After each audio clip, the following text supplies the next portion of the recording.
Hello everyone, my name is Dongyul Lee and I'm a student at Incheon Hanul High School where I participate in a Connect Web project. For this project, I was assigned to study Turkmenistan. At first, I found it challenging to decide what question to ask because Turkmenistan has a different religion and climate compared to South Korea.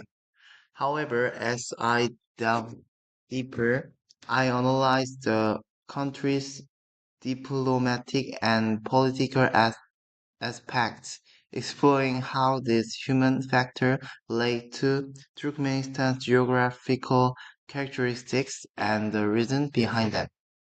When I started this project, I had no clear idea of how to approach learning about Turkmenistan, but through this activity, I've gained a level of expertise that allow me to confidently share knowledge about the country more than any other 18 years old high school student in South Korea might know.